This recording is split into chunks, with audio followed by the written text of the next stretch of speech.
It was a crisp October evening when a group of four friends, Jake, Mia, Ryan, and Emma, decided to camp near Pinecrest Lake in the Stanislaus National Forest. The air was thick with the scent of pine, and the golden hues of autumn painted the landscape. They had chosen a secluded spot just off the main trail, far from the other campers, seeking solitude and a connection with nature. But what they found was something far darker. As the sun dipped below the horizon, casting long shadows through the towering pines, the group set up their tents and lit a crackling campfire.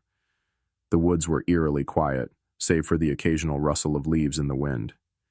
It was Mia who first noticed it, a faint, almost imperceptible whispering that seemed to come from the trees themselves.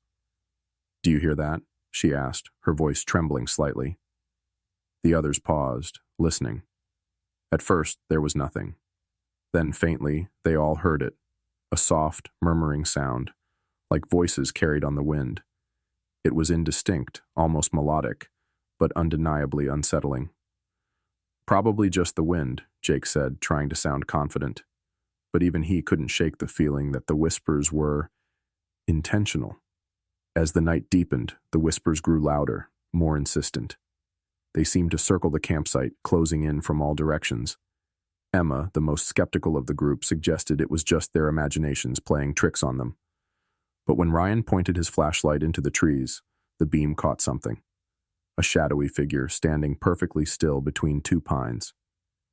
It was tall, unnaturally so, with limbs that seemed to stretch too far. Before anyone could react, it vanished. The group tried to laugh it off, blaming fatigue and the darkness. But the unease lingered.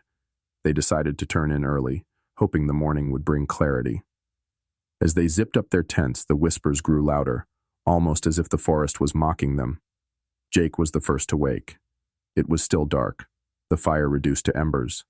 He heard it again, the whispering, but this time it was right outside his tent. His heart pounded as he unzipped the flap and peered out. The campsite was empty, but the whispers were deafening now, a cacophony of voices speaking in a language he couldn't understand. And then he saw them. Figures, dozens of them, standing just beyond the tree line. Their shapes were distorted, their eyes glowing faintly in the dark. He woke the others, and they scrambled to pack up their gear, their hands shaking. But as they tried to leave, the trail they had followed in seemed to vanish. The trees closed in around them, their branches twisting and groaning as if alive. The whispers became screams, and the figures began to move, gliding toward them with unnatural speed. They ran, stumbling through the underbrush, the forest itself seeming to conspire against them. Just when they thought they were lost forever, they burst into a clearing, the shore of Pinecrest Lake. The whispers stopped abruptly, and the figures were gone. The first light of dawn broke over the water, and the forest was silent once more. They never spoke of that night again. But to this day, campers near Pinecrest Lake report hearing whispers in the pines, and some swear they've seen shadowy figures watching them from the trees. Those who listen too closely don't always make it back. So if you ever find yourself camping in Pinecrest and the wind carries a faint melodic whisper, don't listen, just run.